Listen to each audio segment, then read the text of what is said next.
good morning, good day, and good evening. I'm, as always, your host, Brody Robertson.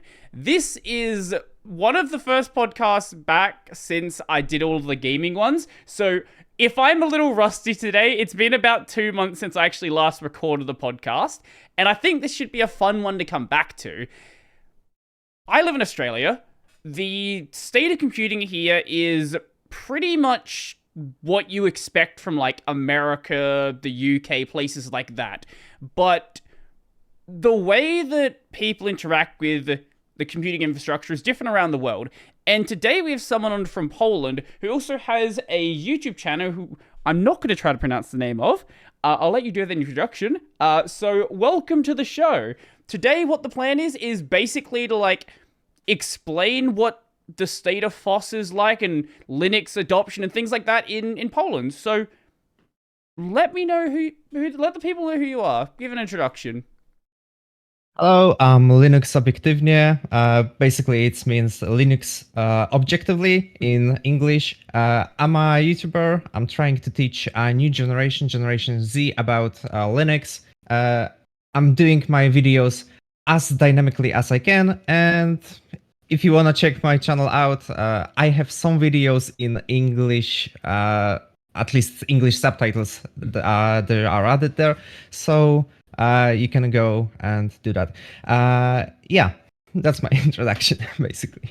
You know, that works well enough as an introduction. So before we get into like a lot of the main stuff, I kind of want to know about your background in computing, your background in Linux. Like, how did you get interested in it in the first place? And from there, we can launch off into just more wider stuff.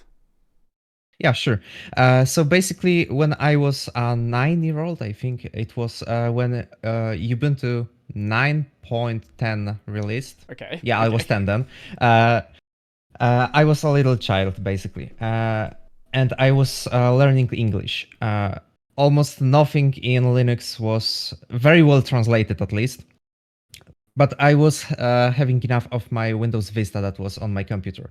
Before you go on, Nothing sorry, worked. was there any translation attempt at all in Ubuntu at the time, or was there nothing? Yeah, there was. Okay. There was at least try to make the Ubuntu work in Polish, but a lot of GUI elements was not translated yet. Right now it's good to go, I think, but then not really. When I was at 10 and I installed Ubuntu, it was very simple. Just like installing Ubuntu right now. I just plugged my DVD drive back then to my computer, and I just installed it, and I was trying to do basic things on this, and it worked. I was bought by the concept of compies back then, because it was like, wow, those effects are really good.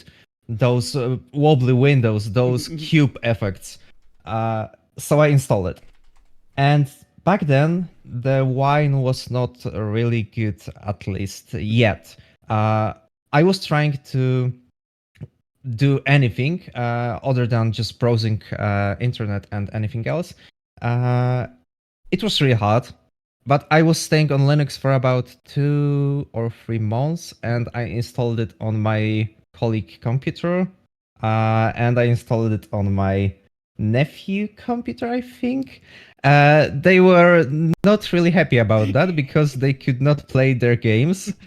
I tried to explain them that Wine was a thing, that they can run those things, but I think that was a year when League of Legends was gaining a popularity, and League of Legends was known for not working great on Wine. And right now it's not working No, not at all. almost at all. League came out in the 27th of October 2009, so around about that time is when it was first, like, I guess, yeah, it was probably right off the start, so yeah, I can imagine that would be really annoying that this new game that everyone's playing, suddenly, for some reason, he just decided to make it not work. Yeah, I mean, it did work on Wine, but it was so complicated to make it work. Right. Yeah, it was working great, at least on my end. Okay. But it was complicated to configure the wine to work. Right. So right now, just you run Proton and everything is working Except League of Legends, those because pesky anti-cheats. Yeah. But back then it was really horrible to make anything work.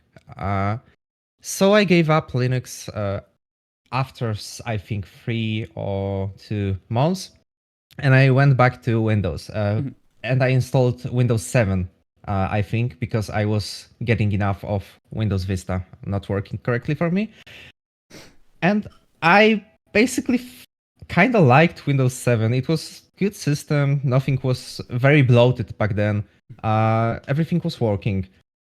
But when the Windows 10 and 8 released, something started to break, for me at least.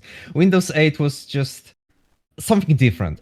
I kind of liked it that they tried to invent everything from the start, but it was not working for the PCs at least.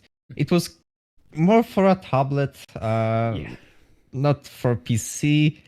Windows 8.1 tried to fix it, but it was making it even more complicated for me because it was like mixing two words together. And then they tried to release Windows 10. It was the worst system that I've ever used, at least for me. It required me to use my Microsoft account. Not yet, but further in the line, yeah, it was a requirement. Everything was just so bloated. Like Candy Crush pre-installed on my computer. Like, why? I don't want that. Everything was weird. But I just stuck to it because everything worked, and I wasn't having any energy left to try something different. And I didn't have money to buy Mac back then. So just like everyone in Poland didn't have money to buy Mac. And I stuck to Windows 10 until Windows 11 released. And Windows 11 has a nice GUI. Yeah, I can say that. It's really good in some cases when it's not like doubling the options in 2 ways. But the requirement of TPM 2.0, the requirement of secure boot enabled, everything that it had to be done to make it work correctly, it didn't work on my last PC. That was i5 third generation. It was great. That's CPU. definitely not going to have TPM then. Yeah, but it was everything else was working very good, so I could play my games. League of Legends back then was working. I tried to play League of Legends. I was hooked up. Yeah, my friend did hook me up to this game. But it was working on this i5 third generation. But I couldn't update to Windows 11, and I really wanted to because I'm just a tech guy, so I want to try everything before I have my opinion about something. I bought a new PC. Yeah, I bought a new PC with AMD because I had enough of Intel and their motherboards that are only for one CPU generation. So yeah, Intel has their motherboard for fifth generation, sixth generation, and it's going on. But on the other hand, AMD tried to do something else, and they had a motherboard for the first generation of Ryzen, second, third, fourth, and fifth, I think. I'm not sure about that, but I'm it was very definitely sure a couple that, of generations. I don't know if it was that far. yeah, I don't know how far, but at least 3 first generation of Ryzen can be plugged in my PC. So I ended up with Ryzen, and yeah, I installed Windows 11, and I was even more disappointed than on Windows 10. So it was the worst both of my entire life, I think. But yeah, back then I tried to do something else, but yeah, Windows 11 was not a good thing for me. I didn't like the things that were going on about these requirements and the solutions for the weird problems that was caused by the system that was basically Windows is just weird system. Everything is working on something that was invented in a long time ago, and they are porting this code to new versions, but putting a nice layer on top of it. It's just like Xorg. And I didn't like that. I tried to install Hackintosh on my PC back then, but on the AMD processor and NVIDIA GPU, yeah, it's not a good solution to do. So I just bought a Mac. And I was kinda surprised how smooth it was.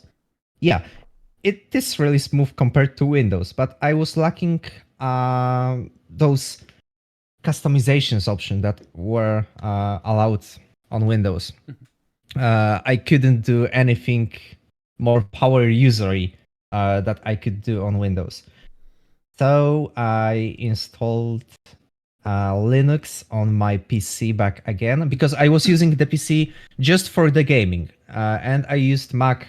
When I bought it, I used it for everything else. So basically, searching web. Yeah, that's all that Mac can do, basically. And I installed Linux on my PC because I read a news about the Copilot. I didn't like the idea about taking the screenshots of everything in random time on my PC. And I still know that if it succeeds on the Snapdragons, it will come to x86. It already runs on it. There's no reason why it can't be moved over. Yeah, that's what I thought when the Copilot was released on the Snapdragon. So I just installed my first Linux distro for about 8 years when I installed Ubuntu 9.10. So I installed, I think it was SteamOS Folk, it was HoloOS, it was not working on NVIDIA. Yeah. Just Gamepad UI, I think it's called something like that. It was not working. There was only a black screen, no TTI, nothing after install.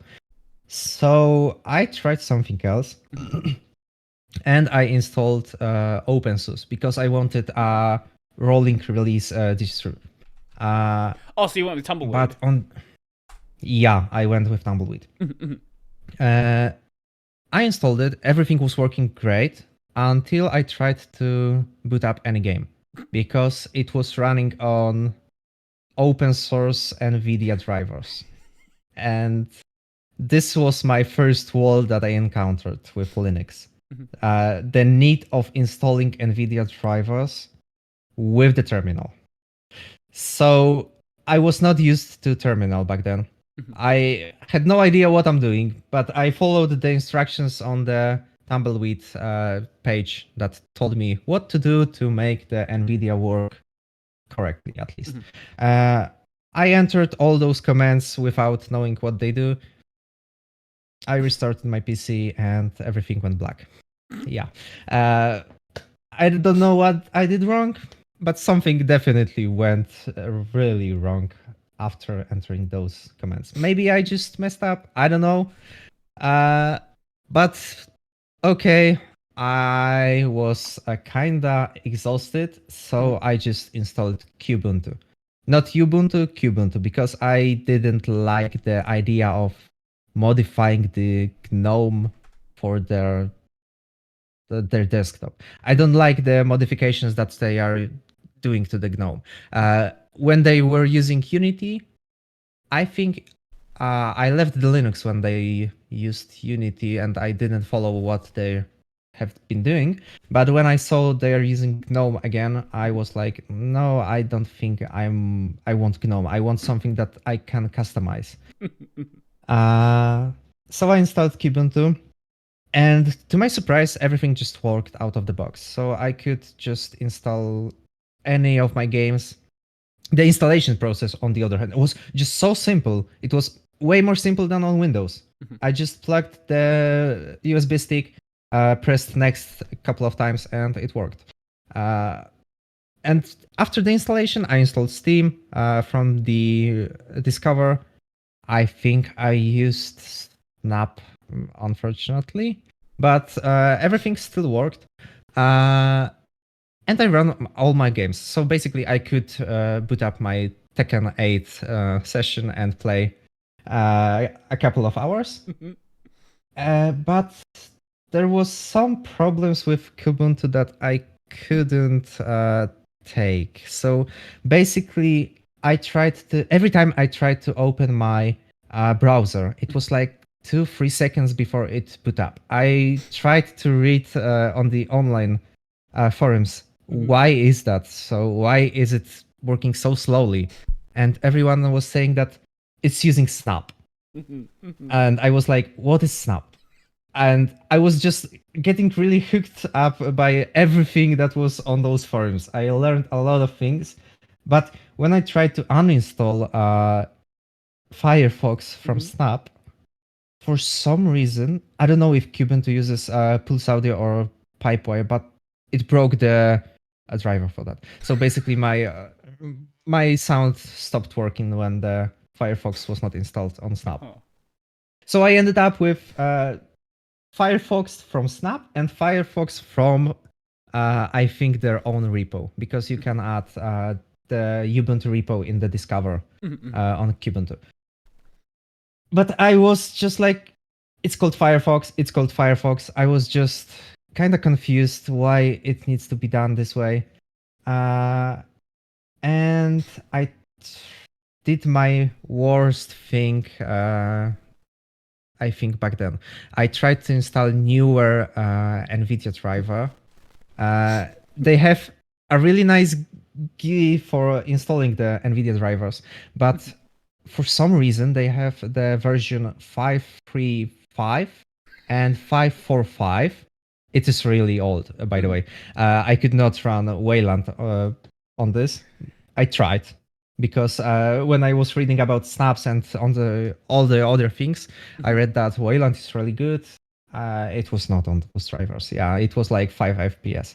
But I tried to update to 5.4.5 to make it work. And when I tried to install it, all my screen went black again. The driver is corrupt on those repos, at least was corrupted on those repos. I tried it a couple of times because, well, my screen went black, but I was like, okay, I'm kind of hooked up in the terminal right now because of those new things that I learned. I went on some forum and I ended up with mode probing, I think, the NVIDIA driver out of the Kubuntu, make it work on Nuvo. I think it's called something like that. I always say it wrong, so don't ask me to say it correctly. And I just used TTY to purge NVIDIA and install it again with the 5.3.5. Okay, I tried it again, and again the same problem. And I was like, okay, it works, I think, for now, but I'm not really satisfied with that. I like the newest technology, so I wanted to try how Wayland works, because like resizing Windows even on X11 is so choppy. It's on a 120 FPS hertz monitor was like really not following my mouse. And I read that Wayland can resolve those problems. So I tried Arch Linux. And back then I read that there's something called Arch install. And I tried using that. And yeah, it worked really good. And to be honest, I was surprised how easy it was to install it using Arch install, because I could just select NVIDIA driver, bang, everything worked. I could select my desktop environment, bang, I don't need to select a bunch of flavors of Unity, of Ubuntu to make this desktop work. Everything just worked out of the box when I selected the correct options in those Arch install scripts. And I ended up having fun with Arch because it was rolling release. It didn't have problems with NVIDIA like OpenSUSE, and I stayed on Arch. I tried to install Arch without Arch install later on, so don't hate me, guys. Yeah, I did it. And yeah, I'm just right now staying on Arch on my main PC. I also tried Endeavor OS, but it was like it's just like Arch, I think. Yeah, it's just Arch with a graphical installer basically, and some pre-installed packages. And I was like, no, it's not for me. I think Arch is the best solution because it was really bare boned. It was nothing installed on the Arch. I wanted that for my games to run as smoothly as possible because I want even that 1 FPS that I can have on my games. And yeah, Arch was best for that because after that, I think I installed Plasma on top of it, but I ended up with GNOME for some reason. Don't ask me how it ended up from Plasma to GNOME. Basically, I think it was because of the Qt's apps being overloaded with all of those options.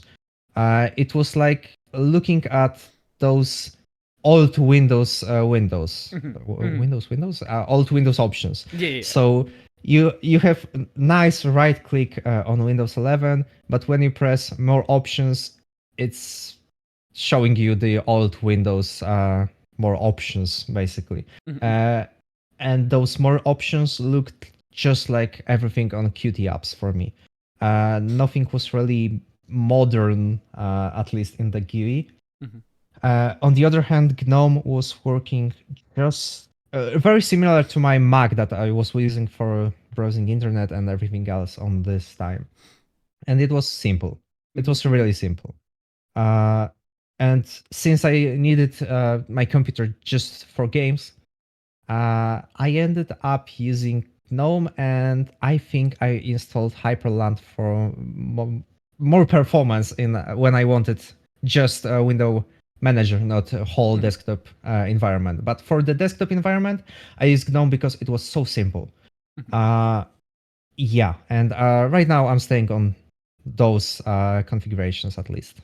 So basically, yes. So basically, I moved to Linux just to get rid of Windows, but not lose any of my FPS that I had on my games. No, I'm just thinking it's funny because you left Windows like because you wanted to get obviously it was the TPM stuff, but yeah. Then you went to Mac, and you weren't happy with Mac because there was the lack of customization. Yeah. But then you got Stockholm Syndrome, and you really actually liked the lack of customization and went to GNOME. Yeah, anyway. It's something like that. Yeah, I think GNOME was just good for me because it's simple, but on the other hand, you can still customize it because it's not like Mac, so you can install some extensions on Mac. Yeah, you can't do anything to the desktop environment you have. You have just nice desktop environment based on Dorwick. You can't do anything to this. On GNOME, you can remove some things. You can modify the code to make it work just like you want. But on the Mac, you cannot do anything like that. And GNOME was best of the two worlds for me. So it was simple like Mac, but it was more customizable like to Mac. So I ended up with that, but I do love Plasma with all my heart. I just don't like the Qt apps really much. One thing you didn't mention like at the start of your story is so you said that you installed Ubuntu 9.10. How did you originally find out about Linux back then? I think I was watching some YouTube videos because I wanted to have those nice REO effects back then on Windows Vista, and it was not working for me, at least on my old PC. It defaulted me to Oreo Basic, I think. It was called something like that. And there was a nice translucent Windows effect, but it was not working on my PC for some reason. I think it was because I had a Home Basic Windows Vista back then, and it had only Oreo Basic. But I found that someone was showing their Cube multi-desktop solution for Compass Fusion, and I was like, wow, this looks so good compared to Windows.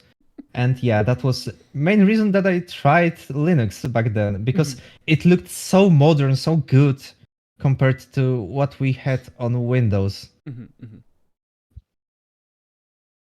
Okay, that's fair. That's fair. That makes a lot of sense. I I was a little child, okay? Yeah, no, that's fair. Like I personally I knew about Linux like a long time ago, but I didn't really try it until what, like 2019, something like that. So I don't have that like first-hand experience with those. Well, I've used a little bit of some of the old versions on like a stream, but like actually using it as something running on my system, as like something running on hardware, I don't have that like first-hand experience with. So I can only look back at it as like what was there at the time. I didn't really care about computers in the same way back then. Like I cared more about like I was more interested in electronics back then rather than like the software side. So if someone handed me a computer and they let me take it apart, I would do that, but I didn't really care about how the software fit together at least. Yeah, I was more like a software guy than a hardware guy since I started basically all of my life. So the main reason why you wanted to come on here, I brought you here, is you want to talk about like Linux and free software in Poland. So I guess we were talking about this a bit before we started recording, but I guess we can get into like how things changed with Windows, why Windows got adopted in Poland, how like what the state of Linux was like when all of that was sort of happening. Yeah, so basically when the Iron Curtain fell off, everything was very different for the Polish people. So back then, after the Iron Curtain fell off, we were just getting everything from the West. We are having fun from the West technologies, and almost 4 years passed by, and Windows got localized to Polish language. So Iron Curtain fell off in 89 for us, at least. We went out as the first country, I think, from the grip of the Big Brother. And Polish version of Windows 3.1 was released. And everyone was in need of some operating system for business, because it was just like computer revolution back then. Everyone was working on computers, but almost no one in Poland knew English at those times, because we were on the grip on Russians, and we only knew Russian kinda and Polish language. So when the Windows got localized to Polish language, it was like, yeah, that's really good. We can just use it and we can understand everything. But on the other hand, Linux didn't have the Polish localization for a long time. When I read, at least, about that. Well, when that first happened, actually, you said like 5 years after the fact. So Linux was out by then. Yeah. I think. When did Debian first come out? Debian launched in 93. So it would have been around the time of Debian and Slackware first starting then. But we didn't really have... Yeah, but I think... localization Polish. Polish localization, I think, was released on something called Polinux or something like that. The first Polish distribution of... I don't know. Don't quote me on that. There's a lot My of like those early distros that I'm not yeah. that have really bad I guess archival. Like there's just not really much remembered about them online at this point. Yeah, my father lastly called me that because he knew that I'm working on my channel about Linux, and he called me and said to me, "Hey, I heard about something called Linux or something like that, and I installed it on my server in the work. It works so great." And I was like, "What is this distribution? I've never heard about it." And then I just read about it, and yeah, it was the first distribution that had full Polish localization. But back then, everything was just working on Windows when Right. it was released. So everyone got used to Windows, and no one wanted to change anything. Especially since Windows had nice GUI, and Linux back then was just using X11, but no of the desktop environments was as good as they are right now, at least. Yeah, well, what we Uh, had back then, so GNOME hadn't come out yet. KDE yeah, came out in 96. So I think there was CDE and a couple other things like that, and then things still need to get ported over from Unix over to Linux as yeah, well. So there was also that problem. A lot of people were kind of just it. It wasn't really until I think Red Hat Linux really where graphical environments really started to become. Yeah, it wasn't until like 95 where that first started to actually become a normal viability for most people. yeah. And for the typical user that uses computer, you need the graphical Yeah. interface because they don't know how to use the terminal, and they don't want to know how to use terminal. Uh, and when they got used to Windows and the simplicity it offered, they didn't want to get to Linux after that. I think in all of the companies that they had, the people were already used to Windows. It was working so well. I know that in the US there was macOS and Windows, and some companies worked on that, and some companies worked on the Windows. But Windows had one advantage over Mac in Poland. Mhm. It was working on every PC. Right. So you can have any part of the computer and you can install Windows on it. And Windows didn't really like anything that, yeah, you can just crack Windows. You don't need anything. They allowed you. Especially back then. Microsoft, yeah, Microsoft just allows you to crack Windows just because they want you to use Windows. Mhm. And I think it's staying just like that since then, because you Yeah, can now they just easily harvest your data. activate, yeah, you can activate Windows 11 just by typing two commands in your command line. So yeah, they allow you to crack the Windows just for you to use it. But Mac, you could not do that. So you just left with Windows that works really good with GUI, and Linux that don't really have those nice localization, don't have GUI, and your workers could not work on it very efficiently. And everyone just got used to Windows because of that, I think. Yeah, and my father was learning on the university. Almost nothing, I think, from the books that he showed me was about Linux. Everything was about Windows. So they were focusing on Windows, not on everything else. So yeah, it was, I think, a big chunk of the Linux adoption in Poland in the early days. It was kind of the time where it wasn't really ready for anyone then, but it especially wasn't ready if you didn't have like if you weren't competent in English. Like if you could speak English, you could read English, you could at least try to use it. But if you had the issue of needing a localization, then like some localizations were being worked on, and like I'm not sure when like early like German localization started happening, but I know there was a very, very early German distro, so probably around that time as well. But it's taken a very long time to expand out, and there's still a lot of areas that aren't really that well covered now, but it's gotten a lot better than it definitely was back then.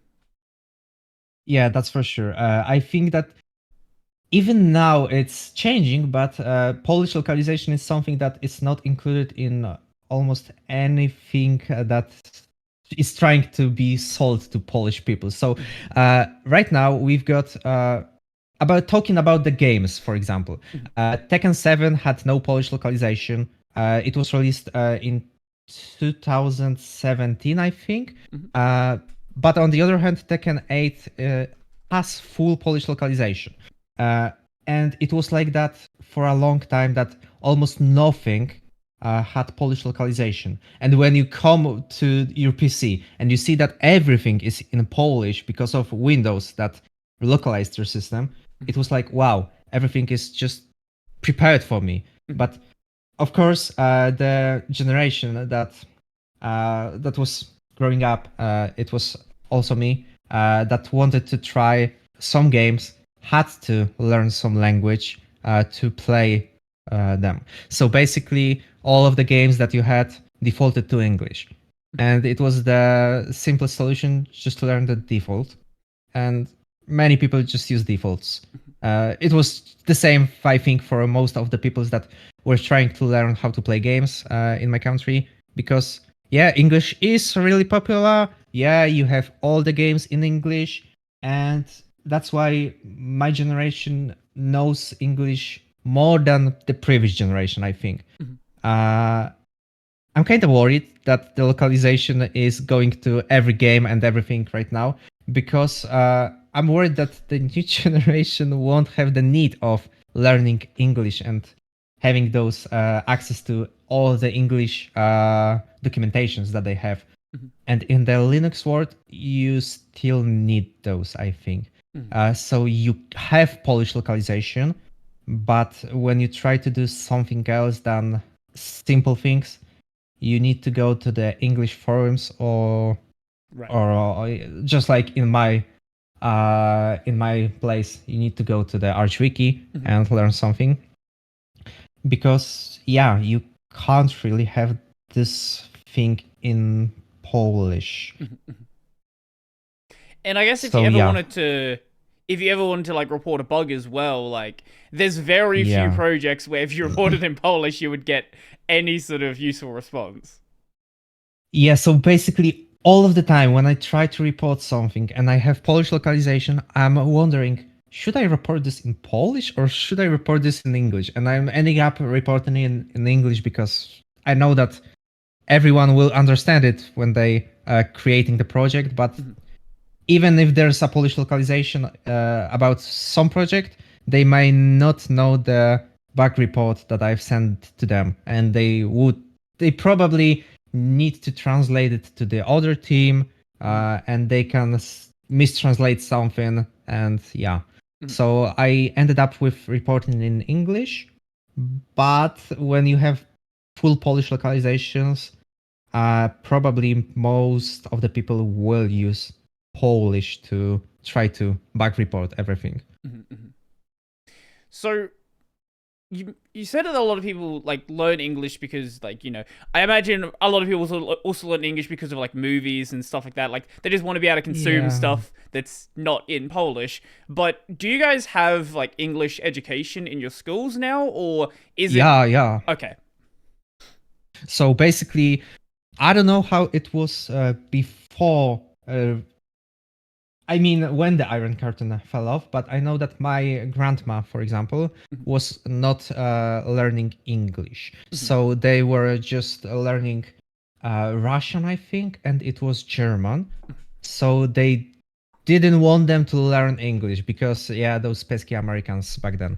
But after the Iron Curtain fell off, I think something changed, because at least from 2000s, everything everything was in English because yeah, we were having stuff from West ported to Poland, and the Polish education tried to implement English. So my first encounter with English language and just basically knowing that it's English was when I was in kindergarten. So some lady came to us and tried to teach us about English. So I still remember that the first thing that they taught us was how to say apple.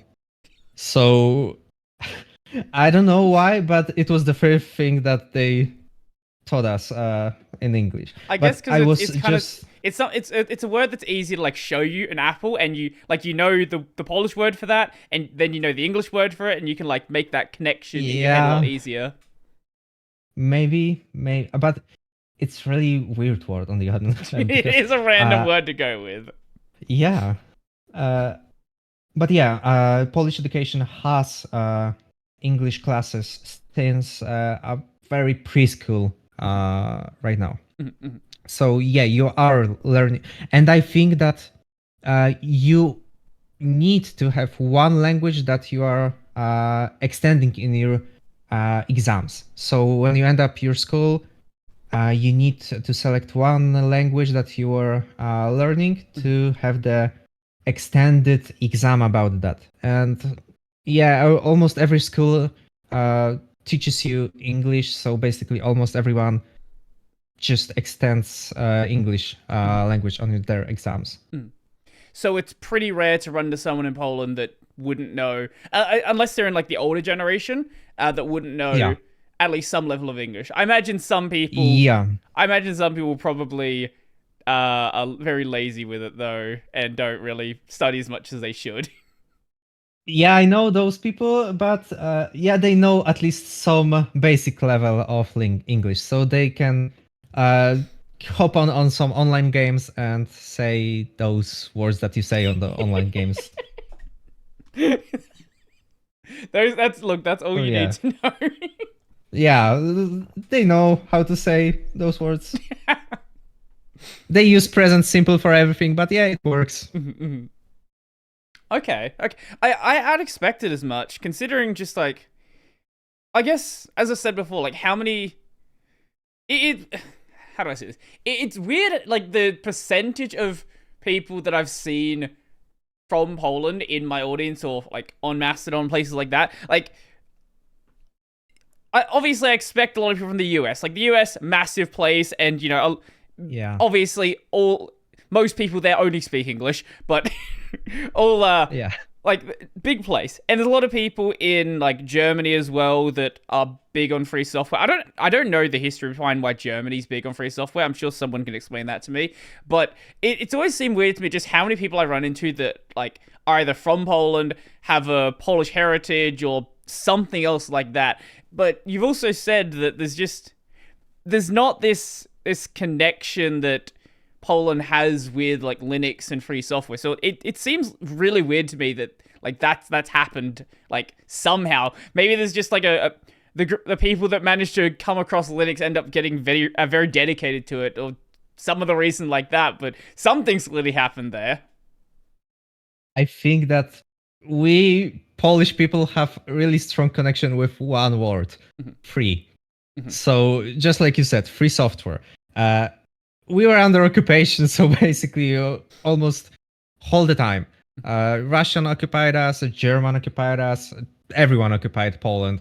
Everyone wanted to be free. And when they hear that you have proprietary software, that you are not free to use anything, and you have something that is free, you can edit everything, you are just basically free. You are indoctrinated with the free idea in the school, basically. So yeah, we want to be free, we want our independence. And when you are indoctrinated with those ideas, you kind of like it when Linux offers you that, because all of the other software does not offer you that. So yeah, I think that's that can be one of the things that lead to uh, people to Linux from Poland, because you are free. You are free when you are using Linux. Linux is free. Linux is free to use. Yeah, free just is Linux, basically. That's an interesting point. I hadn't really thought about it like that, because like again, from like Australia, like we don't really Australia. It's we started as a prison colony basically, so it's like this. It's Yeah, this I know. weird. It's this weird other like way of looking at things. Where Australia is Yeah. very, how would you say, like, I guess, like really lax about things. Australia is very like, if whatever happens basically. Oh, there's like a Yeah. snake there. Oh, it's fine. It's fine. Is it an alligator? Yeah. Or is it a crocodile? Whatever. No, it's fine. Just don't get near it. There's a big spider. It's fine. It won't hurt you. It's a spider. Yeah. And then people always find that like really weird when, especially with spiders, right? Like there's a lot of people Yeah. who are like deathly afraid of them, but when I'm like, yeah, it's a spider, it That's won't me. hurt you. Just hit it. It doesn't matter. Like I don't know. It's just a very different way of looking at things, and we do have like we do have some level of like Linux events here and free software events here, but it's Australia is also in like the capitals, like very Americanized as well. So it's not really something that's developed out of Australia. It's something that's been imported like from America. Mhm. Yeah.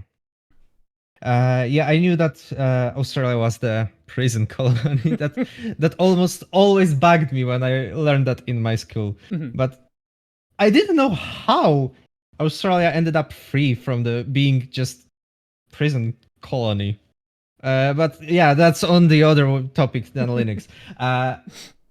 I think that some people in my country, at least, have those ideas planted in their head. Not all of them. I would even say that minority of people have planted this in their head. But when they have planted this in their head, it's planted really deep. So they don't want to give their freedom back when they reach those freedom ideas. So that's why I think when someone gets hooked to Linux, they don't really want to give the Linux to anything that is proprietary. Okay. So, I guess now, like nowadays, like what is the state of things? Because obviously, like you had that history with Windows where it was basically the only option that was there. But what about now? Like, obviously, most people are still probably using Windows because most people use Windows everywhere. But what about Linux? What about Mac OS? Yeah, and I guess we can talk about smartphones in a bit as well. But I guess we'll start with the computing stuff, the computer stuff. Yeah, starting from the computer stuff, I noticed that really good amount of my friends are starting to getting Mac OS based computers. So I think it started when the surprisingly Windows 11 released.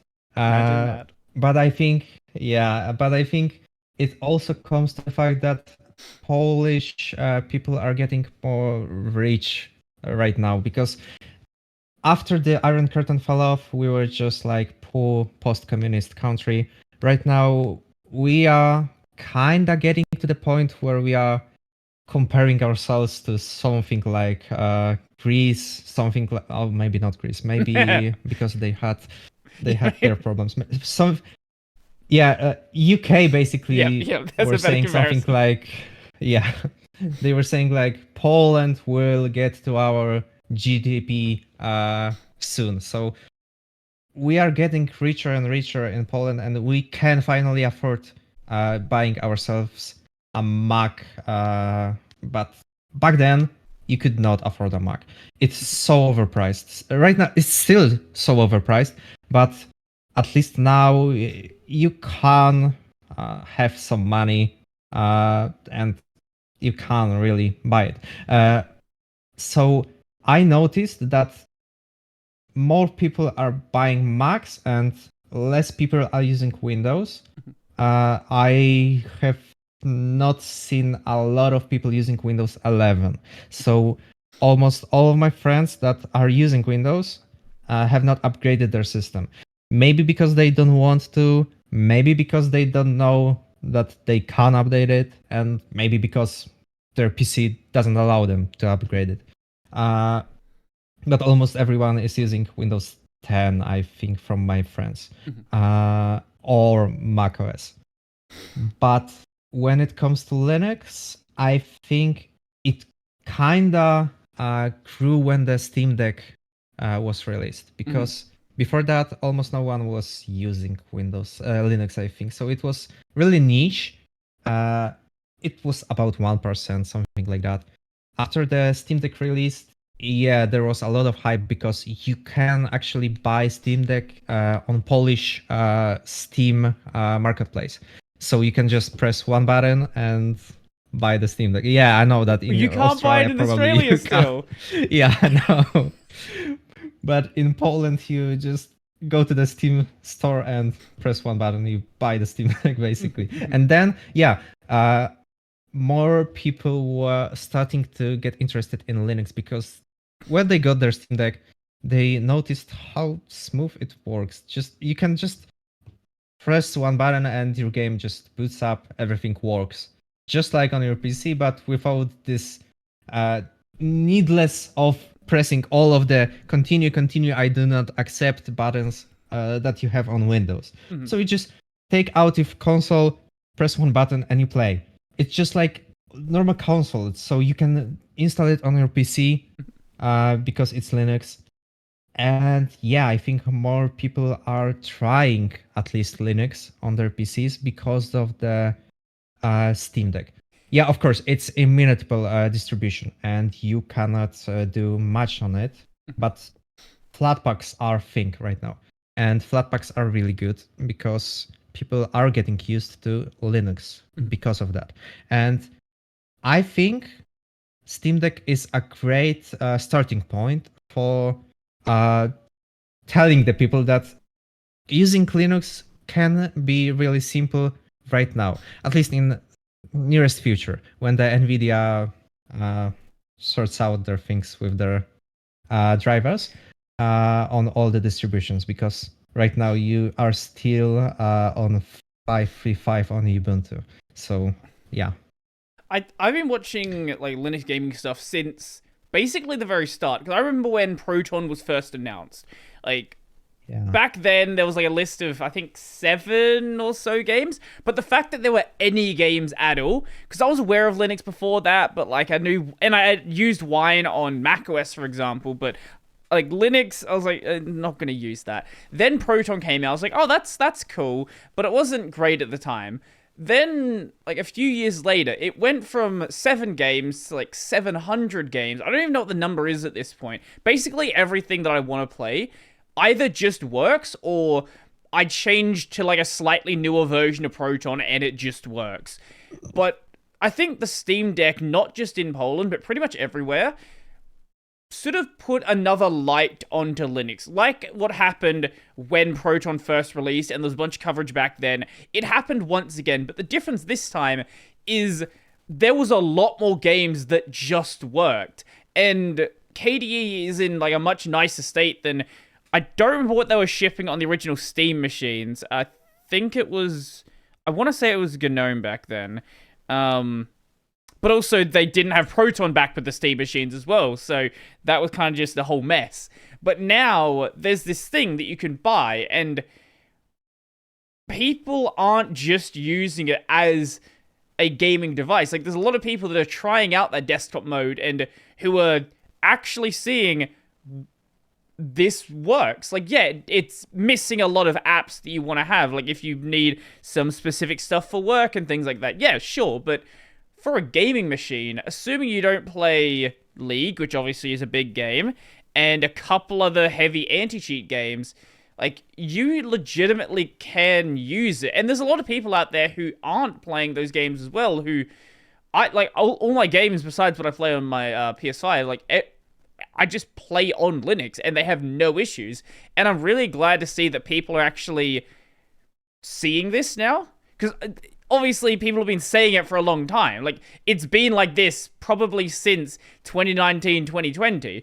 But now that you actually have a thing and it shows people and it got a bunch of coverage, now, even though the number is small, it's a number that legitimately can grow because people know that something is possible now.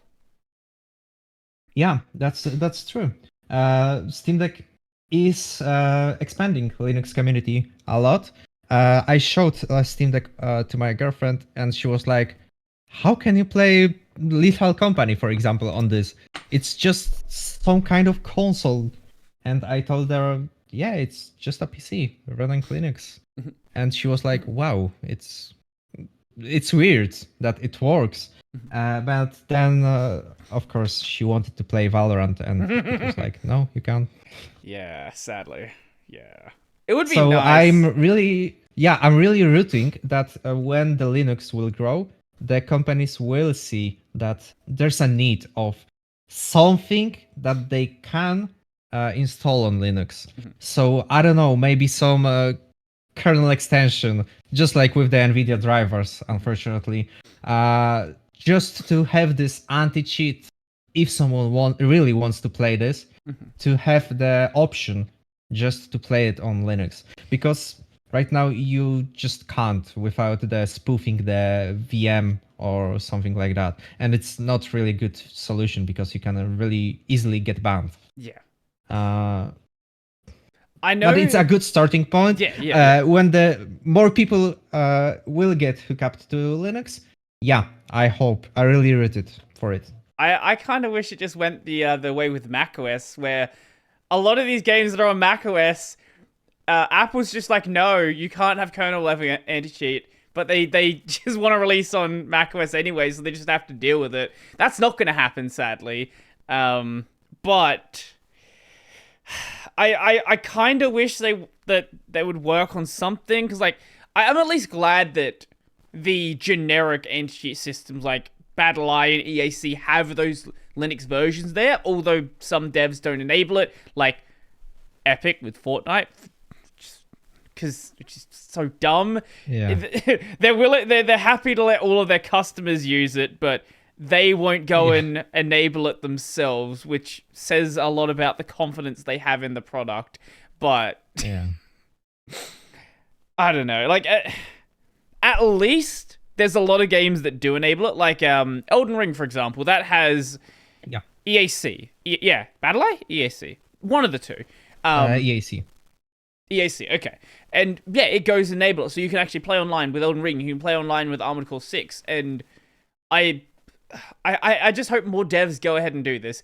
And not just those, but I would like to see some level of support from like a lot of the gacha games we're seeing coming from China as well. Like, I know a lot of people don't like these games, but look, Genshin Impact, games like this are massive, and there are ways you can get them running that may get you banned. But it would be nice if there were ways to play them without getting potentially banned.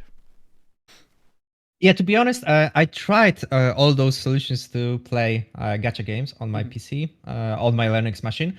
I didn't get banned, right now at least. I'm still using Sleep Launcher for Zenless Zone Zero. It's a gacha game from Hoyoverse, just like Genshin Impact. I think just running it under Proton or Wine won't get you banned, because it's also using Easy Anti-Cheat, I think. And they need to allow to use it, because if they didn't allow to use it, then it would not be possible to run it on Linux. So they needed to enable it on the Easy Anti-Cheat. And you can get the advantage of it. But I think the problem with the people that are creating those launchers is that they are giving you more options than the Hoyoverse is giving you. So, for example, you can unlock the FPS limit for the Genshin Impact. And Hoyoverse wouldn't allow you to do that on their official launcher. And all of those additional features can get you banned. But when you are just using Proton, I think you are safe to say that you are able to run the game without the possibility of get you banned, but I don't wanna say that out loud to not get anyone banned.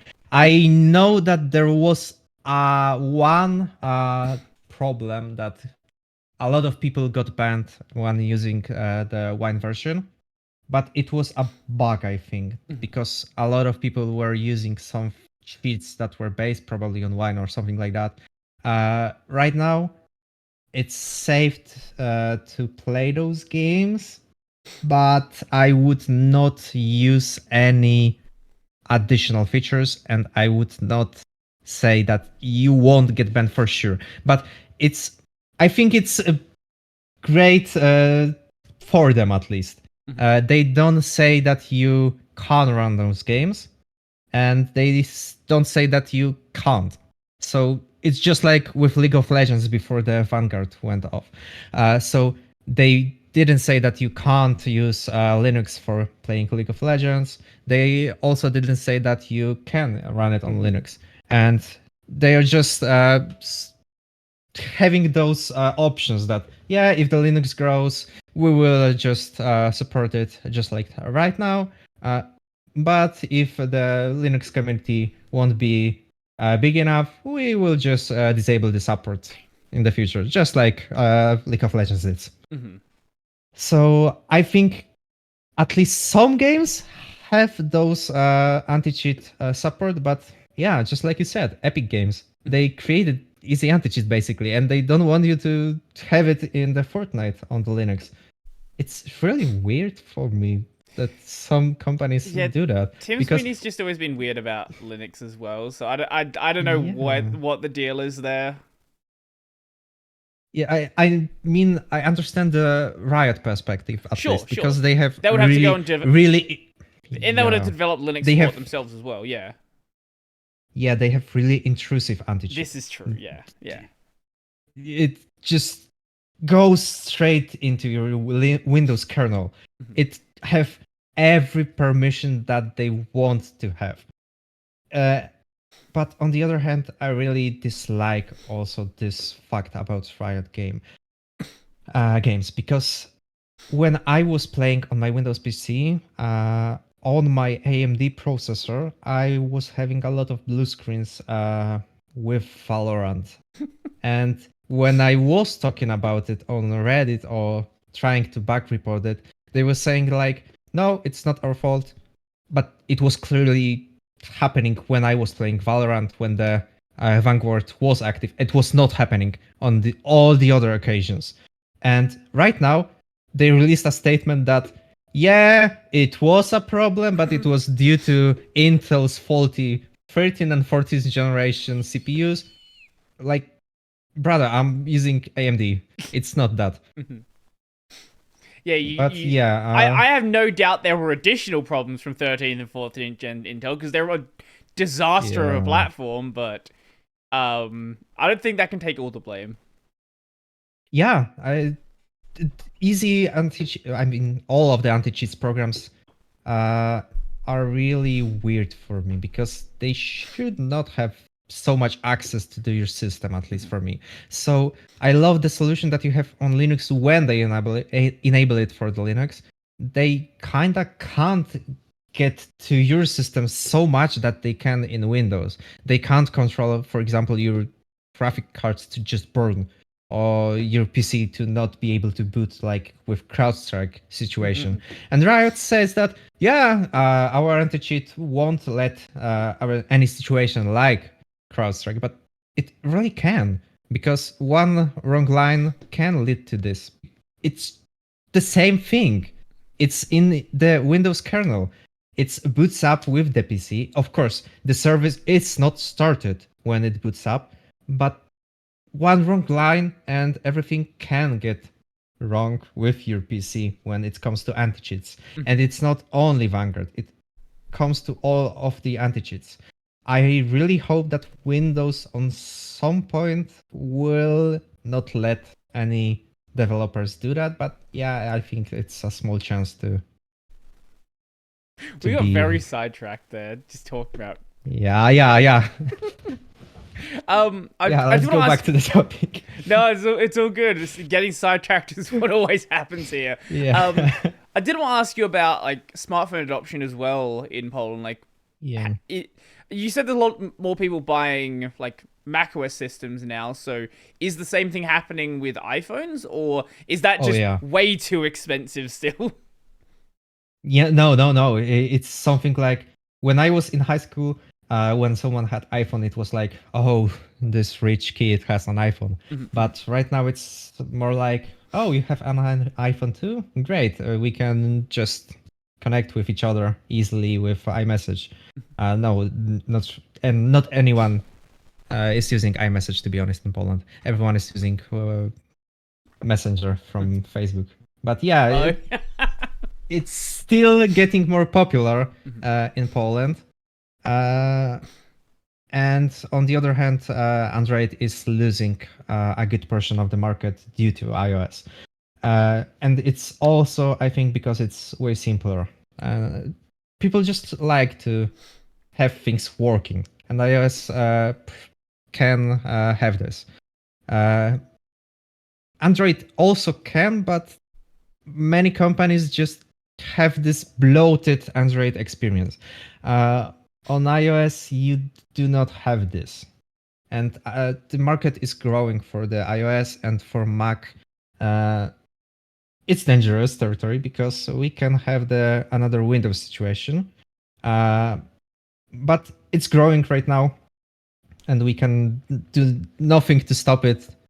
At least now, because I know that the market was growing really good for the iOS in Poland, but then the dollar went really weird situation when dollar was something like 5 zlotys in Poland. It was really high price, and then Apple decided to change their prices in Polish zlotys. It was like 1.5 more expensive after those changes. And when the dollar went down, they didn't change their prices. Right. So it was more expensive in Poland than it was in United States or any other country. And yeah, this was the moment that not a lot of people were buying the Apple stuff. But right now it kind of went off because of the inflation and all the other stuff. And you are having almost the same prices. So yeah, almost nothing can stop Apple right now to grow in developing countries, I think. So one thing that we do here now is basically every single school here, like laptops and tablets are like a big part of education. Has that started happening in Poland as well, or not yet? I mean, last year, our party gave to all of the students laptops. I don't know if this year they want to do this again, because another party went through charge about of the country. But they were trying to do something about the laptops. Not really good right now. Yeah, there was also this whole remote lessons, the remote teaching everyone when the COVID happened. But I know a lot of people that was during those classes, online classes. They haven't learned nothing. They could just play the games online while this happened. And our government, I think, noticed that, and they didn't really want this to be as long as possible. They wanted us to go back to school as when it was safe, but also as fast as possible. So not really happening in Poland right now, at least.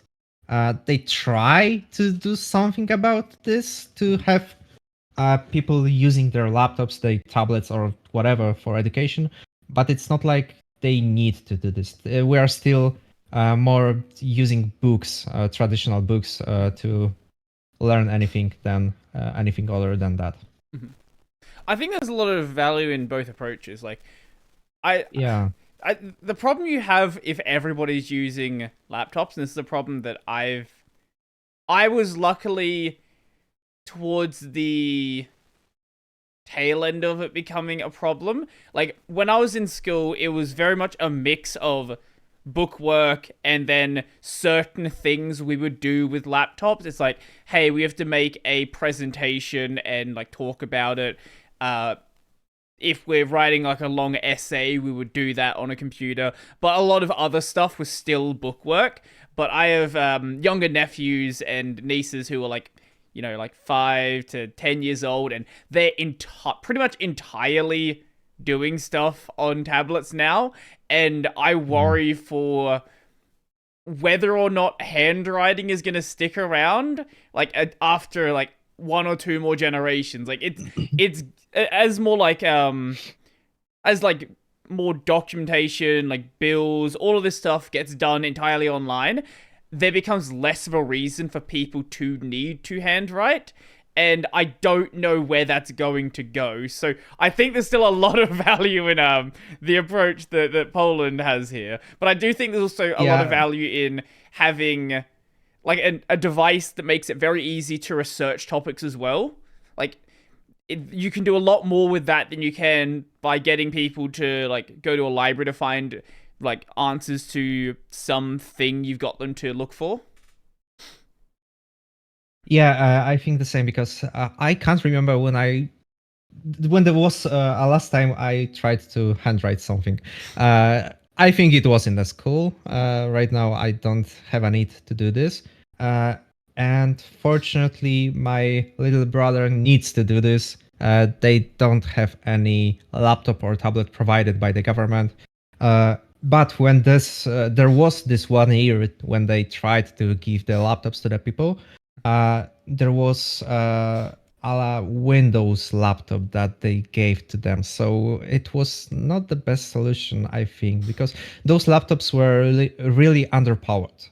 At least some of them. There was 3 types of laptops. One of them was really underpowered using Windows 11. So you know how it will end up in about 2 years. They will need to replace those laptops. It's just electronic trash that you will need to waste, go and throw to the bin. I think the books are better solution right now, because they are. It's not like you can throw them out of the window after 2 years because it's too slow to do anything on them. You can still learn from them after those 2 years.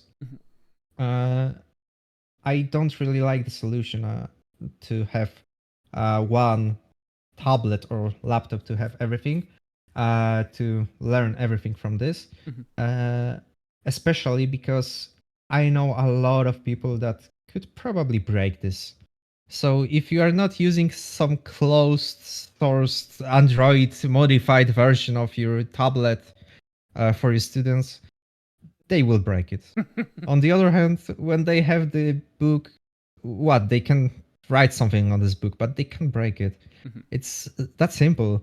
People really break stuff really easily, especially when there are little kids that are wondering how the world works. They try to do a lot of things. I think now it's in a good state. We are still learning a lot of things about the computers in Poland because we have the information technology classes, something like that. Of course, it's kind of weird because my friend was learning Pascal language, for example, in the school. What year? 3 years ago. 3 3 years ago, something like that. And I was like, what? Why are you learning Pascal in your school? But okay. When I went to the school that was supposed to teach me something about the computers, more directed to this, I was learning C++ and JavaScript. So yeah, okay, it's up to date when it comes to the directed schools, but when it comes to the normal school, yeah, they're learning Pascal or C or something like that. But yeah, I mean, it works. They still get the idea how the software is written. It doesn't matter what language is it. It's the best of two worlds, I would say, for now. I guess if you want to expand upon like what computing education is like in Poland, because like we don't really have computer classes at school anymore. Like Oh, we everyone's just assumed that they like you and because all the classes are like very computer focused anyway, like you kind of just work things out as you go. Sometimes we'll have like a dedicated programming class, but a lot of schools don't have that. A lot of schools it's no computing classes whatsoever. yeah. On the other hand, in Poland, we still have those IT classes. On almost all of the classes, you will learn how to use Word or how to make presentation. But yeah, there are still some classes when you will get to know how to write something in a Pascal, for example, or in a C++ or something like that, to make you understand how coding works. So just to give you the idea if you like it or if you don't like it. If you like it, then yeah, sure, you can go to the school that directs you about this. But if you don't like it, yeah, just pass this test, just write hello world and you're good to go. So schools are trying to encourage you, at least when it comes to the IT education, to encourage you to select if you like this or if you don't like this. And I think that's good to not have this overwhelming information about coding or anything else, but give you a sip, a taste of how it works. Yeah, and we still have those classes for sure. I think that's a much better approach than what we have. Yeah. Yeah. I don't know. It sounds like there's a lot of things that you guys just. I don't know whether it's just kind of adapted from things that were being done previously or were really heavily thought about, but however things like this came about, I don't see an issue with the approach that's being done here. I think it gives people a good idea about like what's out there and I guess lets them try things out without being completely Yeah. locked into something. Yeah, that's for sure. I don't think that was something like that before a long time ago. I think all of this happened when the Iron Curtain fell off. And to be honest, our education system is not the best system, of course. We do have a really bad situation in our education system. So, for example, when one party gets to the charge, they change their history books to whatever the history they want to give you. When the other party goes, they give you the other history that they want you to have. But when it comes to the typical classes about IT or something like that, I think it's really stable, at least, I would say. I would compare it to Windows, to be honest. When you have, of course, better options out there, but it's stable. Right. It works. Right, the things where there's no, I guess, no debate about like that, like there's no issue there. I guess like the maths classes, the computing classes, things like that. Like it does the job. It might not be the best possible education you can get, but it's like it's doing what it should be doing. Yeah, it's teaching you what you should know, and whatever you want to do with it, go ahead and do it yourself. So basically, it teaches you the basics about everything. And if you want to learn about anything else, you kind of are on your own. So you need to go to the internet and learn more about something on your own. So I want to talk And about it was go on. Oh, sorry. No, I was going to segue to It another was topic. okay. It was the same for me when I was on this directed school to the IT classes, because we had a lot of classes about the computers. We had something called operating systems, and we were just preparing to the exams. We were not learning anything. There was also a program that should teach us Linux, but on the other hand, our teacher wanted us to be prepared to the exams to pass them. And we were just doing the exams over and over and over and over just to be able to pass them, Right. and not learning a lot of things. And it was for all of those classes, I think, except the programming. Programming was the one thing that was really fun for me, because we had those freedoms. So for example, they would say to you, write a program that I don't know, tells you something, whatever, but you could modify it. For example, when you gave to the teacher your program, you could also, I don't know, have more options. They wouldn't mind, at least in my school. They wouldn't mind if you tried to do on something that you wanted to do. And it was fun. But on all of the other classes, it wasn't like that. So basically, it was just pass your exams and whatever, do what you want. Right. Okay.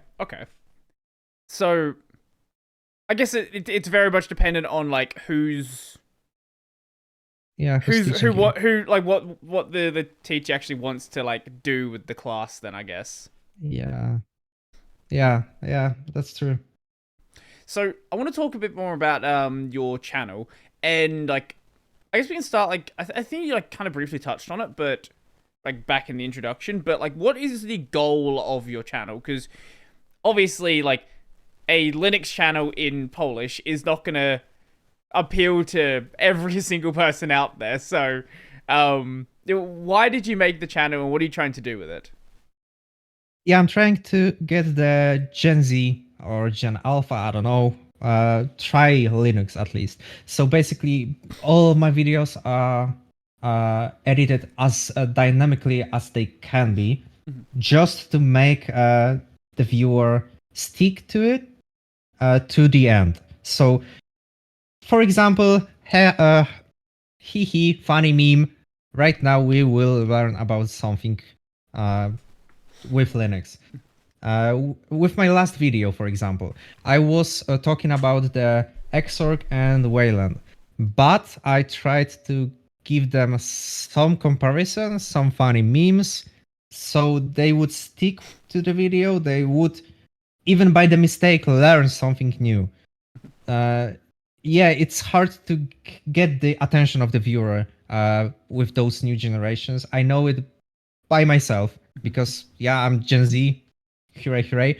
I lose my attention really quickly, and when I edit my videos, I try to edit them to not lose my attention. So I press space, I watch my video. If I lose attention at any point, I'm going back to the drawing board, and I try to get as much the attention of those newer generation on my channel as it's possible, because I know that there's another channel on the Polish internet that tries the same thing with the older generation, and I don't want to compete with this. I mean, okay, we have our separate community, and I want the younger community to try Linux, to get a grip. What does it look, and how can they use it in their life? Because it's not like Linux is just an operating system and wow, it's funny, hee. You can use it in your work, to be honest, because you can have Raspberry Pi, for example. You can have all of those lights configured using it. You can have your network drive to not use, for example, iCloud or something like that. Linux is really fun to use, but you need to learn about it. And if you do not learn about it in a funny way, I think you won't learn about it when you are the younger generation, at least. Because when you have a free time, you want to have a free time. You don't want to learn about something. You want to have fun. And I'm trying to teach, but also give them fun. Right.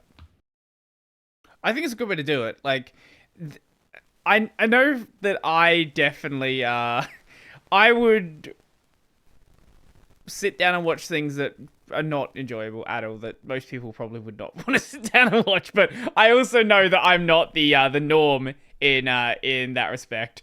Most people won't sit down and watch like an hour long like Arch install video. But Yeah. I think trying to edit it in a way that gets the information across but still makes it enjoyable is a really good way to do it. And I am really not great at editing. There's more stuff I need to do for sure, and I've been trying to do a lot more stuff recently as well.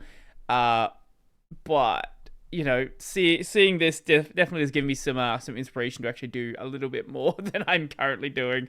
But also Caden Live.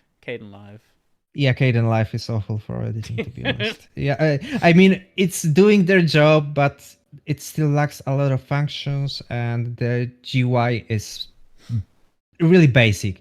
It's something that I would compare to Sony Vegas. It was not for me. I didn't really like the GUI of Sony Vegas or Adobe Premiere. I think it had some similar GUI. I hate this. But when it comes to the DaVinci Resolve, I edit my videos and it still takes a lot of time. I basically, when it comes to the first day, I post my videos on every Friday. When it comes to first day, I have everything recorded. I have everything ready to video edit my video. But it's still after my work. I sit down to the computer and I end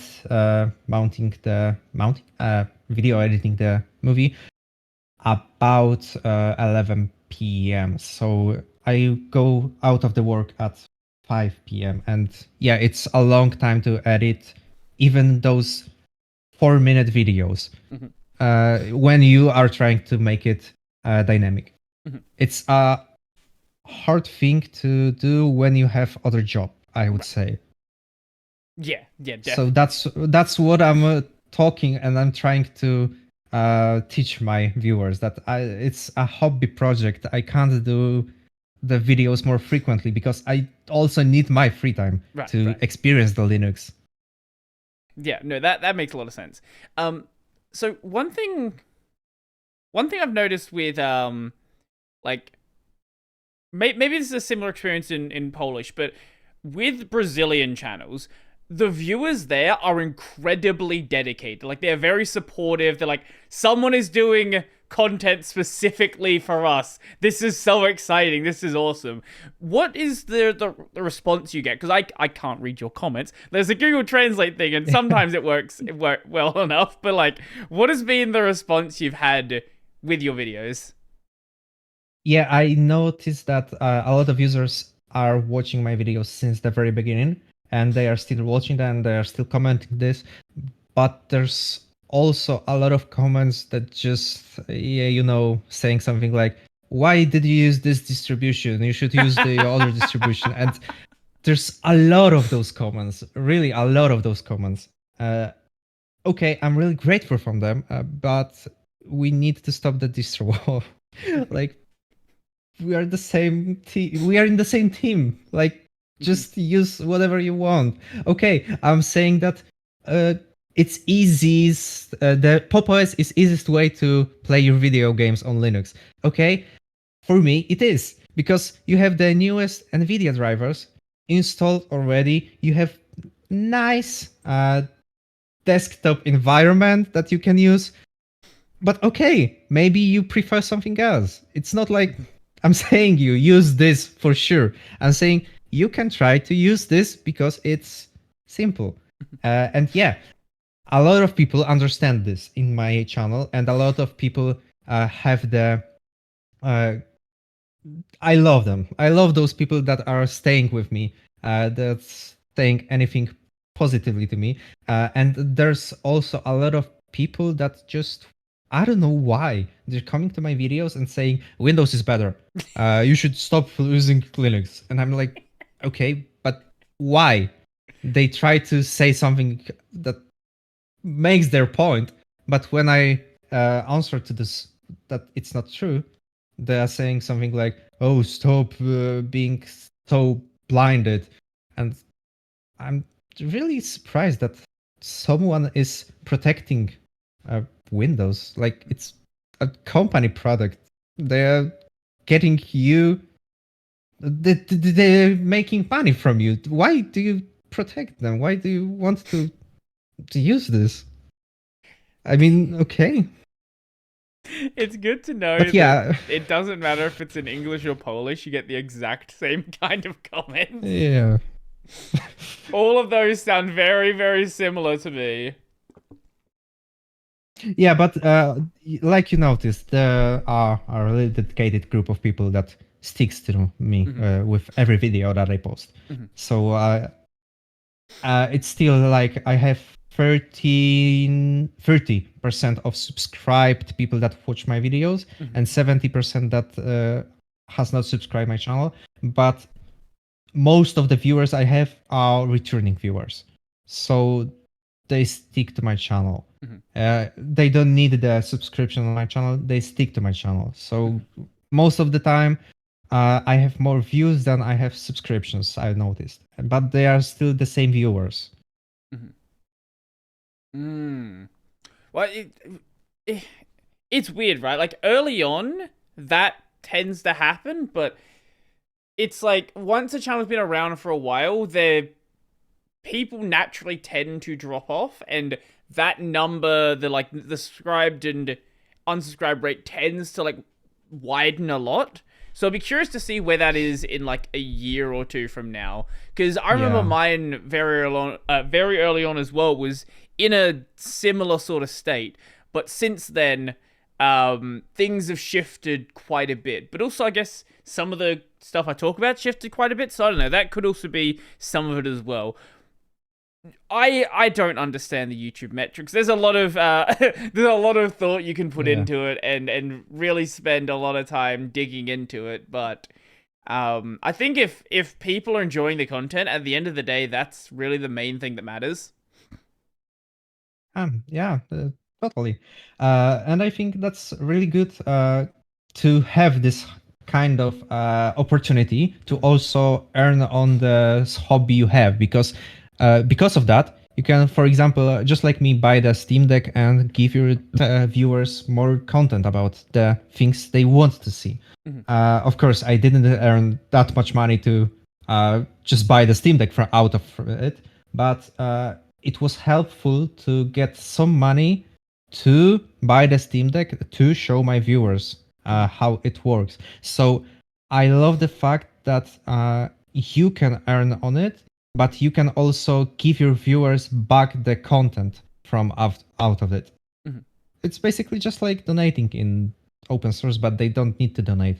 They just need to watch your videos and you earn from it and you give them better content because of that. So, what are your long-term goals for the channel? Like, what do you want to do with this? I definitely want to have some kind of situation when I touched every important topic on Linux. So right now, I was talking about Xorg and Wayland. That, yeah, of course, Wayland is a newer solution. And in the next video, I think I will try to touch the AUR, that it's not safe for new user just to install Yay and install everything from that. So I want to touch every topic major topic about Linux. And then when I will, let's say, I don't know if this situation will ever come, because almost every day you get anything new from Linux and new major topics. But if it would come to the end, I would just record some news about new things that are happening in Linux community. It's a long-term solution, of course, because I really want those informations that you do not have in Polish right now. I tried to search anything in Polish about Xorg and Wayland. There were a couple of videos that were trying to give you the information about that, but they were really boring, to be honest. I couldn't get my attention about in those videos. And I'm trying to, I think, port those videos to new generations. And when I will end this, I will at least try to have more time for giving my viewers information about news that are happening in Linux community. Right now, of course, it's impossible because I want to touch a lot of topics that are happening. And I want also to have those freedom about posting some topics that are lighter than others. So, for example, okay, can you use Steam Deck as your PC? It's not really important as a Linux user, but it's entertaining for me and can be entertaining for the viewer. So when I have the interesting, at least for me, interesting at me idea, I try to make it real, and well, yeah, just something like that. Yeah, I don't want a lot of. I was gonna say there is a lot of just general topics to cover out there. Yeah. And there's so much stuff out there I would love to talk about as well. Like you can very easily get yourself into like one little part of Linux and still have just tons of things to talk about. Like I've barely touched on like audio subsystems, and I've not really done any server related stuff, and I've not really talked about much of gaming stuff on my channel either. So I'm sure there's going to be a lot of stuff out there before you run out of things to talk about. Yeah, that's what I'm thinking about. And of course, I also want to have the knowledge that I'm creating something about. So, for example, right now, in the future, for sure, there will be video about audio servers. So the Pulse Audio, the Pipewire. But right now, I do not have comprehend information in my head about those. I know they exist. I know that I'm using Pulse Audio. Pipewire. I'm using Pipewire, but I don't know the real difference, if they can go together, how you can use them together. And when I will be getting those information, I will teach the other people about this. But I need to be sure about the thing that I'm trying to give to my viewers. Right. So it's not like, okay, today we will talk about Pulse Audio and Pipewire. No, I don't know a good portion of the information about that. I need the portion of the information about that to talk about this and to edit the video accordingly to this. And that's why I think there's a long road for me about the channel, and it won't end up in a spot when I will get not too many information. Yeah, I think something like that. Ultimately, you just want to get more familiar with using Linux before you get into some of these more complex topics. Yeah, that's also the fact. I talked about this on my first video. So I want to have those basic informations on my channel before I get to the more complex stuff. So, for example, I really, really want to have the video about single GPU pass-through for having the Windows possibility to having Windows, but not to dual boot it. But I know that I haven't touched the topic about virtual machines. And when I do not touch this topic, and I just tell my viewers to do the commands from the terminal, they will end up just like I with the OpenSUSE tumbleweed. I need to touch those basic topics before I will end up with something more complex. I think it's a good a way to approach it, because when you're doing content in English, you can kind of assume that someone has that background knowledge anyway, because there's all these other videos out there. There's all of these other Yeah. resources out there. Pretty much anything you want to talk about, unless it's something that's basically just happening, there's usually some other coverage of it as well. But I guess if your goal is to make sure this coverage is available in Polish, and there's not... You said there was another channel out there, but a lot of things I imagine they probably haven't covered either. So you can't really assume that that information actually is out there in Polish.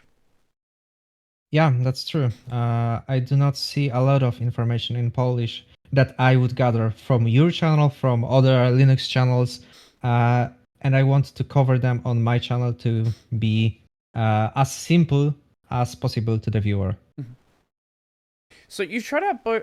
I should have asked this earlier, but you've tried out like both KDE and GNOME. Where do you find the better like Polish translation to be right now? Or is it basically just good enough on both of them? I think it's good enough for both of them, but GNOME is much simpler desktop, so you don't need the localization to be perfect, because all of the things that you do on the GNOME are basically visual. On the KDE, more stuff is text-based. So it's the problem that you need to have the localization on KDE, KDE Plasma. Just can look at the icon and assume what does it do. You don't need the full localization. But yeah, I've tried both of them. Unfortunately, I can't really tell which of them have better localization. I know that GNOME is better because you don't need the full localization. I can't tell which of them have better localization because I use my system in English, because I really hate when I use something in Polish and then out of nowhere I see something in English. My brain just stops in those situations. That actually makes a lot of sense.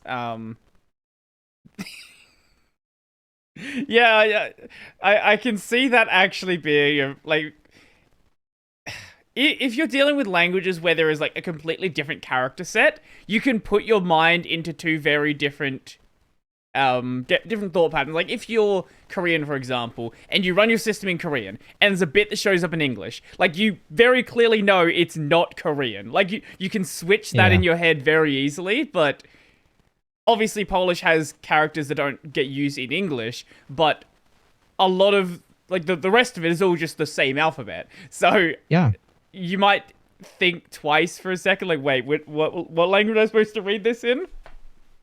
Yeah, that's the problem that I encounter when I'm working on Polish localization system. So I do not really like to use Polish localization on anything. On Android, I haven't used Polish localization also because there are also things that are not localized perfectly on Android, I think. I think those are getting better, but when I used Android, there was those things. So I changed it to English. When I use iOS, I used English just because I was used to it, to use English. So for me, it's something like, okay, I got used to using English because I know the localization is not perfect. But yeah, just like you said, when the localization is not perfect, your brain just stops. And it's hard. Right. I think. I don't know. I am only competent at English, and some might argue I'm not good at that, so I can't really comment on that. Yeah. I'm trying. I'm trying to learn another language, but you know, that's a lot harder when you're an adult. What language do you want to learn? I'm slowly working on Japanese. Oh. But doing this as an adult is a much bigger problem than doing so as a child. Yeah, I was trying to learn Japanese too. After learning hiragana, I just stopped because it's so hard to learn all of those characters. Maybe when I was a kid, yeah, it would be easier. Okay, do not sidetrack so much from the topic. Well, as a kid, as like if you're trying to learn how to play a game and you don't know English yet, like you're gonna force Yeah. yourself to learn something because you want to play the game. Even if you don't Yeah. understand everything that's going on, you're gonna like sort of guess around the interface and somehow make your way through it and actually manage to do so. Yeah. Yeah, to be honest, I remember that when I was a very little child, something about 4 years, I was having NES, Mhm. but it was not NES. The free market just opened in Poland, and we were having a Chinese version of NES from Chinese market. Mhm. Everything was in Chinese, of course, Mhm. and every game that you had was in Chinese. But I think I don't remember anything from Chinese. Mhm. So Mhm. you need to have the knowledge about the alphabet at least Sure. Yeah. to learn something. Yeah, but it was weird having Chinese on your game and you don't know how to start the game. You just boot the game and try every option. Where is the start? Mhm. Even as the child, it was weird. And then when you saw that all the games that you have on the PC are in English, you can just read start, start, start, options, options. Then your brain would just uh, somehow connect those words in Polish. Right. And it was easier because of the alphabet. Mhm. And people, I think, prefer English rather than Russian, for example, after the Iron Curtain fell off. Even though Russian is way closer to Polish language. So, for example, we have a lot of words that are similar, but the alphabet is totally different. They use Cyrillic, and we use the normal in a quote mark alphabet. Mhm. And Polish people prefer English because of that, I think. Hmm. Hmm. Well, I guess it's also just if if you want to experience like what's happening in like English media, because that's the majority of Yeah, media out there. Like you kind of have to. yeah, And yeah, you do. if you're gonna like even if you start using Windows, like once you start interacting with the internet, you're very quickly gonna start coming across like English sites as well. So you're kind Yeah, of for sure. forced to interact with it in some way. Whether like whereas you can kind of like you don't you're not going to be like accidentally coming across Russian stuff in that same way, I guess. Yeah, for sure, not in the same scale. Yeah, definitely Uh, not the same scale for sure. yeah, you do have Russian sites. So, for example, VK or something like that, the Russian equivalent of Facebook. Almost no one uses this in Poland. We had our Polish equivalent on Facebook back then. It died right now, but it was something like Polish equivalent of Facebook. And we had a lot of Polish equivalents of English sites. So, for example, we have Amazon that you can order everything from the Amazon; they will ship to you. We have Allegro in Polish, in Poland. So it's the same thing, but in Polish language and in Poland. So they just ship it from Poland to Poland, Right, right. or drop shipping, of course.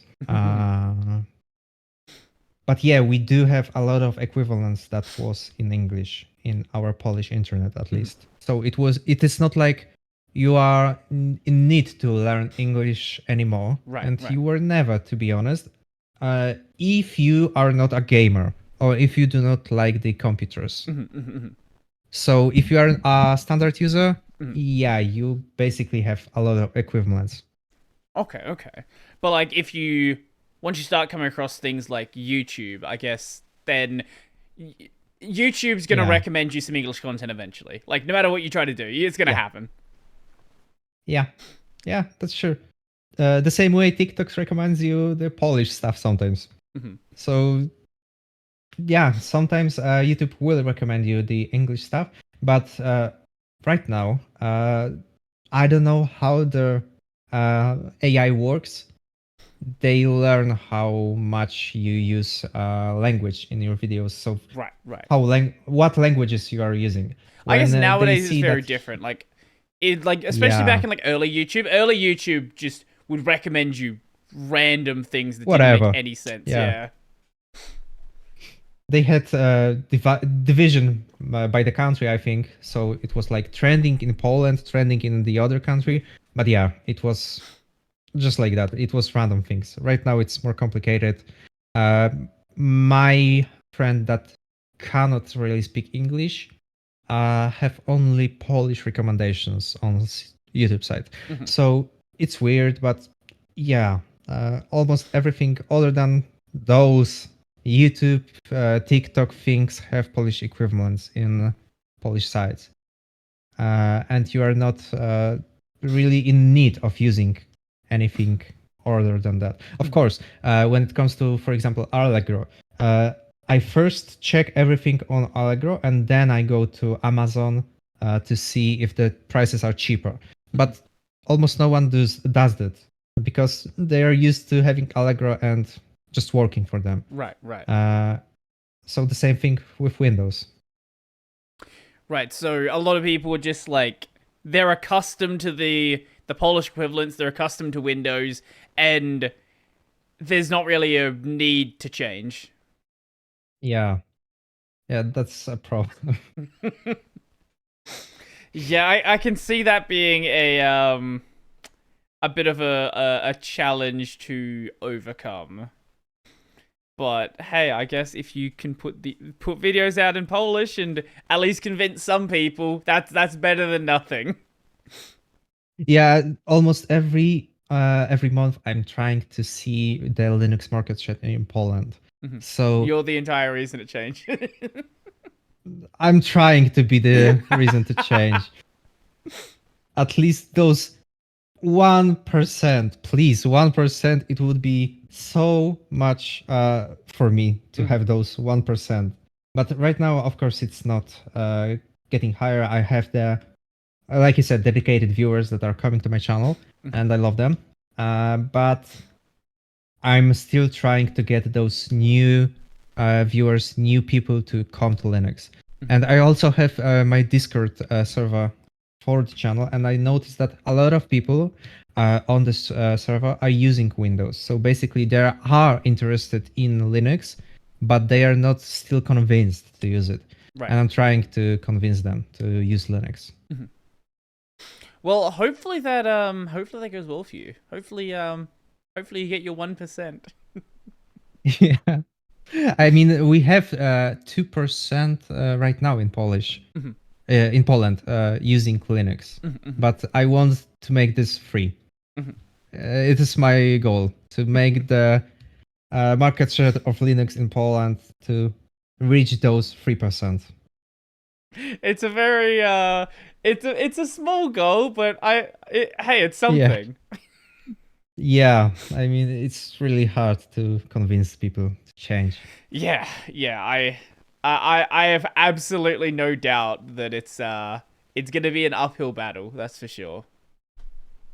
Yeah, but on the other hand, when I showed my friend my video, the first video, they at least tried and installed Ubuntu, unfortunately, and they didn't like the Ubuntu and snaps, so they went back to Windows. I tried to warn them, but I mean, I'm trying at least. One of the things you brought up about NVIDIA drivers, I think within like one or two major Ubuntu releases, I think by then the NVIDIA driver situation is pretty much going to be ironed out. Because right now we're in this state where the rolling releases have the new drivers that work well on Wayland, but then like Ubuntu, it still has the old drivers, and like people try out Ubuntu, they think Linux sucks, they try out Pop! OS, like, oh, this works great, but they don't make the connection that it's not the distro, it's just Ubuntu shipping really out of date packages in places that really, really matter. And I'm gonna be so happy when all of the GPU stuff is actually resolved and we don't have to think about it anymore. Yeah, me too, to be honest. I mean, I understand why Ubuntu does it, because when they are a distro that ships only 2 versions per year, you do not need to worry about the stability, because everything that you are shipping is tested, is stable. People are able to do things that you want them to do things. But on the other hand, we have the situation when NVIDIA magically thinks, yeah, we will support Wayland in the new release. And your users are sticking to old version that is not supporting this. It's really hard to have those lines blurred like Pop! OS when they have those old packages that Ubuntu have, but the newest package for the NVIDIA driver, for example. But yeah, I'm really looking to the moment when we will have the NVIDIA drivers on Ubuntu, on all of those resolved to have the Wayland working. Then I'm sure we're going to run across some other problem that everyone's waiting to get resolved. Sure. Because every it's always current year +1 is the year of Linux desktop. Yeah. Yeah. Well, this has been a fun episode. I hope people learned something from it. And unless there's anything else that you have to say, we'll I guess we can sign off here. Yeah, to be honest, I was really enjoying it, and I really hope that people that are watching this will stick to Linux as long as possible to make our community grow as much as possible, to have the advantage that the developers do not notice us.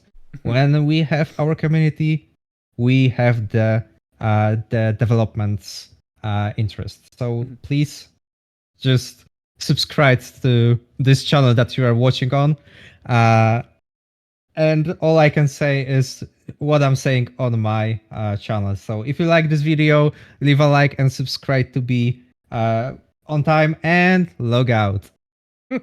We don't. So let people know where they can find your channel. Will we actually sign off? Wait. Can you repeat, because I was kind of off right now. Let people know your channel name, where they can find you. It's Linux Obiektywnie. So I think you will be able to. Okay, it will be hard to find it. Yeah. So thank you very much again about this, all of this, and I really enjoyed the conversation. I really learned new things. I learned new things, and I think you also learned a lot of new things. Yeah, I definitely definitely learned quite a bit. Like I had no idea about the state of education in Poland. I had no idea that people most of the time had at least basic English literacy. Yeah. Albeit some people more so than others. But almost everyone have basic. Yeah. I hope you enjoyed it. Yeah. We keep talking over each other. The delay on Discord can be a problem sometimes. Luckily, it hadn't been a big problem during the main part of this. So I'm going to do my outro and then we can actually end the episode. So if you like this, go like the video, all that fun stuff. If you want to hear my main channel stuff, that is on Brody Robertson. I've got my gaming channel, Brody on Games. There is the React channel, Brody Robertson Reacts. I upload there, I don't know, whenever. Just check it out. It's whatever content. If you want to see the video version of this and you're listening to the audio version, you can find it on Tech Over Tea on YouTube. If you want to find the audio release, there is an RSS feed. It'll be on pretty much every podcast app. So, yeah, there you go. I'll give you the final word. How do you want to sign us off? You kind of did it already, but you know what? Do a sign out in Polish. I don't know what you're gonna say, so please don't say something bad. Okay. Czy na pewno chcecie zostać z nami? Wybór należy do was. Tak jak zawsze w świecie Linuxa. Jeśli spodobał się wam ten filmik, zostawcie łapkę w górę i subskrypcję na tym kanale, żeby być na bieżąco. Ja się z wami żegnam. Logout. Perfect.